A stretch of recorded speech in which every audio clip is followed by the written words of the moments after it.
Hey there, dear listeners. It's me, Paul, your host at Stories Philippines podcast. Today, I've got a chilling little tale for you, straight from a listener who had a creepy encounter in the quiet province of Batangas. So, settle in as I spin you this spooky yarn. Once there was a girl named Bianca who, like many young folks, went through some rebellious times. One day, after a disagreement at home, she decided to stay with her friend Marianne. Marianne had an elder sister, Ate Luisa, who was bravely fighting cancer. Despite her illness, Ate Luisa had a huge heart, especially for her beloved pet cats. One hectic day, Marianne forgot to close the gate, and oh boy, one of Ate Luisa's cats went missing. You can imagine the chaos that ensued. Time went by, and eventually, Bianca made up with her family and went back home. After a few months, she visited Marianne again for a fun movie marathon with her cousins. Ate Luisa was resting in her room while the movies played.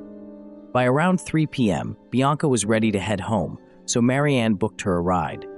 She told Bianca that the driver had arrived, so Bianca hurried outside, only to find no one was there yet. Thinking she'd close the gate and ask Marianne about the driver, Bianca turned back, only to notice the gate was already being shut. Thinking she'd been forgetful, she saw what appeared to be the legs of an older person closing the gate.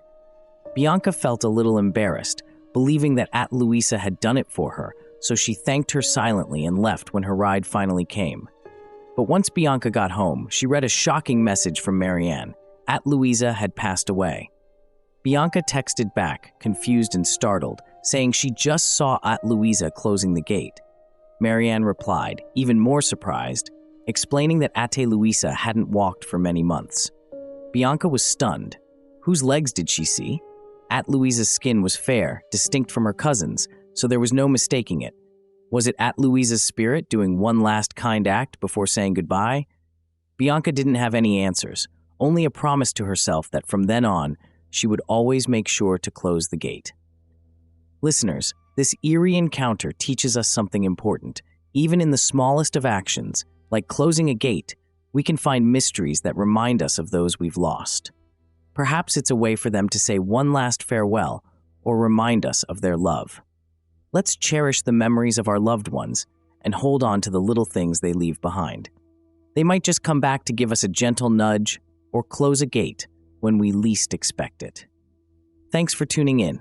Make sure you lock up tight tonight and keep listening for more tales from the Stories Philippines podcast. Until next time, stay spooky.